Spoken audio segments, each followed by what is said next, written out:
নদীর পার মানে শুধু প্রাকৃতিক সৌন্দর্য নয়, এটি জীবন। জেলেদের জীবনের প্রতিটি মুহূর্ত এই নদীর সাথে জড়িয়ে। এই গল্প সেই সংগ্রামী মানুষদের যারা নদীর সাথে বাঁচে, নদীর সাথে হাসে। আমার নাম মোহাম্মদ মহিউদ্দিন। আমি আজ 30 বছর পর্যন্ত এই কাজ করি। এতে আমার বাপ দাদা যারা আছে তারাই পেশায়। আমরা 5 ভাই এই পেশায়।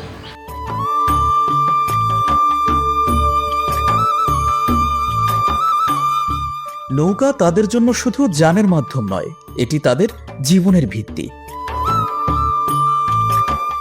প্রতিটি কাঠ, প্রতিটি রশি, সবকিছুই তাদের গল্পের অংশ।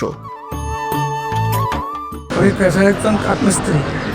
নদীতে যত বোট ট্রলার চলে এগুলো আমি বানাই, কিন্তু অনেক নদীতে অনেক জেলেরা সংকটে আছে, নদীতে কোনো মাছ পাওয়া যাইতেছে না।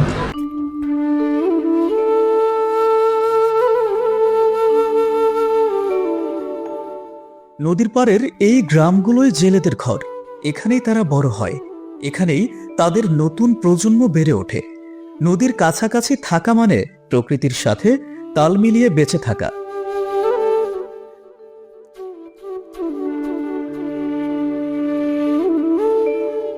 মাছ ধরা ছাড়াও তাদের আরেকটি যুদ্ধ চলে বাজারে, ক্রেতার কাছে সঠিক দাম পাওয়ার লড়াই। প্রতিটি বিক্রিত মাছ যেন তাদের পরিবারের খাবার আর ঘরের আলো জ্বালানোর স্বপ্ন।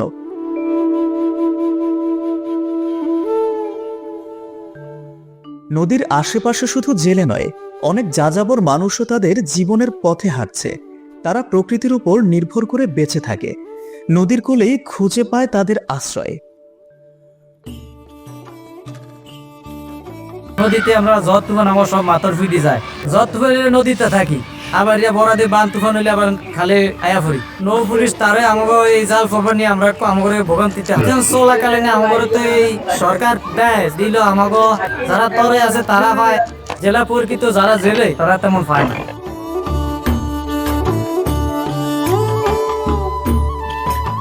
আমরা তো চাইতেছি সন্তান পড়ালেখা করুক, আমরা কি এই পেশা চাইনি। আর্থিক অবস্থার কারণে আমরা পড়ালেখা করাইতে পারি না।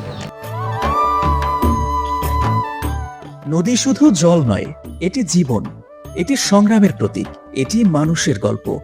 এখানে বেঁচে থাকার অর্থ প্রকৃতির সাথে একাত্ম হওয়া।